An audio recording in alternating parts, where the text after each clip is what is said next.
former chief of the Presidential Security Group is tagged as the mastermind in the killing of a model and businesswoman in Davao City. One OFW advocate group is wondering whether the bilateral labor deal between the Philippines and Kuwait still stands. Search and rescue operations are on for the passengers of a private plane that went missing in Isabela Province.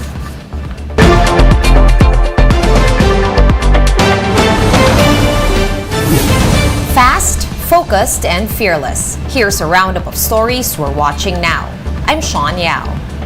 Brigadier General Jesus Durante has been identified as the alleged mastermind in the killing of model and businesswoman Yvonne Chua Plaza.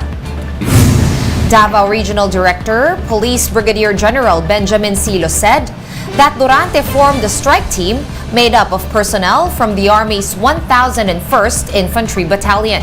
Chua was shot dead by two unknown assailants outside her home in Davao City in late December. Durante has earlier denied any involvement in the murder. The former chief of the Presidential Security Group has also been relieved from his post in the Philippine Army as the investigation on the case continues. We have congratulated our witness saying that the victim has a very sensitive information against General Durante, and she used it to blackmail the respondent. Our case against Durante is anchored on two things. First, we look at the totality of the circumstances, plus the very good restatement, the extradition confession of Shiatsan and the other one. And one group is calling for permanent reforms after the brutal killing of Julebi Ranara in Kuwait. Migrante Philippines Chairman Arman Hernando noted that the bilateral labor agreement between the Philippines and Kuwait has already lapsed. Instead of revisiting the deal, Hernando suggested that the Philippine government focus on cracking down on recruitment agencies that sign up OFWs with cruel employers.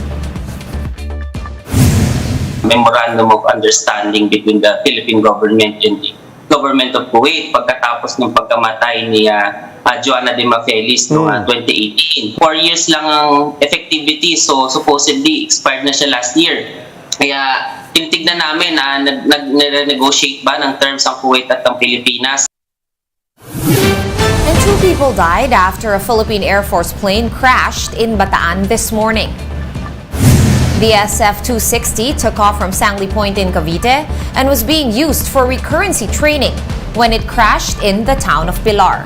Pilots John Paulo Aviso and Jeru Pasinos were reported dead. The Air Force is still investigating the cause of the crash and where the pilots were headed. For now, all SF-260 planes of the Air Force have been grounded. Over in Isabela Province, authorities are still looking for a Cessna 206 plane that has been missing since yesterday. The private plane departed from Kawayan Airport yesterday at around 2:15 in the afternoon, bound for the town of Maconacon. CAAP was alerted of the missing plane when it did not land at its estimated time of arrival of 2:45 p.m. The aircraft had 6 people on board, including the pilot. The plane has reportedly been located, but rescuers could not begin the search and rescue operation due to strong winds. We'll be bringing you more stories after this quick break. Keep it here on One News.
PCG Maritime Security Advisor Commodore J. Tariela said that they're only given 10 million pesos in intelligence funds annually.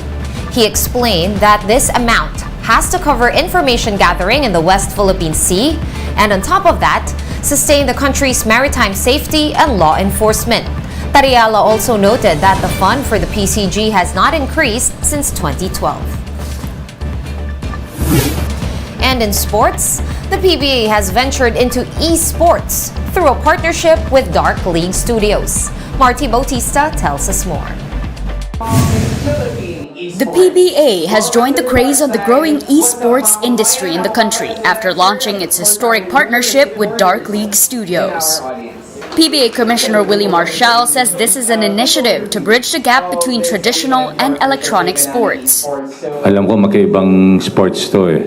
Kausap ko nga si Doggy dun sa Game 7 na sana magsama nga yung naglalaro sa amin ng basketball makalaro sa esports.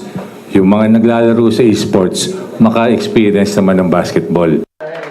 With this, the groups are set to launch PBA Esports Bakbakan in March, starting off with the inaugural Mobile Legends Bang Bang tournament. 12 teams composed of 8 players each, 2 PBA players, 2 influencers, 1 collegiate representative, and 3 fans will battle it out in a single round-robin format. Aside from ML, the partnership also plans to launch the tournaments for Call of Duty Mobile, Dota 2, and PUBG. What we wanted to do here is not just to bridge the gap of those people, of those communities, but to create aspirations for everyone, especially the young generations. That, you know, in esports, you have PBA here supporting the next generation. PBA is now creating programs for the next generation. Several personalities, including PBA players Aljun Malesio, Jeric Ahanisi, and JD Tongkab, as well as influencers Ako Si Doggy and Eruption, graced the event. Ever since I was a kid, besides basketball, I've always wanted to be like a professional gamer or, you know, just something in the gaming community. So, yeah, I'm excited to see what this event brings, and I know it's going to be fun, and I'm ready to win. This link also aims to instill discipline on the youth. Ang story dyan is trying to keep a balanced life, you know. But when you're young, even at the age of 5, 6, 7, you can see that yung passion sa bata, kung anong hilig nila. That's when we come in and we nurture them. We nurture them into the skills of basketball until they really, really love it and they enjoy it and they embrace it. And it's the same thing with games. Through an extensive selection process, around 70 fans will be picked to play for the teams out of almost 4,000 applicants. They had to have a rank of mythical glory and at least 600 points to qualify. Drafting will begin on February 13 with game day slated every Monday. Games will be streamed live on Dark League and the PBA social media pages. For News 5, Marty Bautista, we are One News. And for more updates, visit News 5, The Philippine Star, and Business World online. Visit our website, onenews.ph, for more in-depth analysis. You can also catch One News on Signal Play. Register for a free account at www.signalplay.com and stream One News Live anytime, anywhere. I am Sean Yao. We are One News. All sides, all the time.